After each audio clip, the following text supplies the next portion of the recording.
வயிறு வலிக்க சிரிப்பவர்கள் மனித ஜாதி, பிறர் வயிறெறிய சிரிப்பவர்கள் மிருக ஜாதி.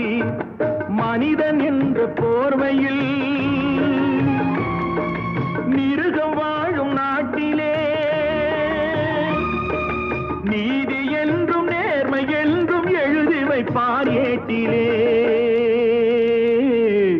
எழுதி வைப்பார் ஏட்டிலே.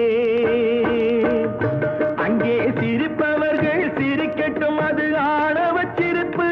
இங்கே நீ சிரிக்கும் புன் சிரிப்போ ஆனந்த சிரிப்பு.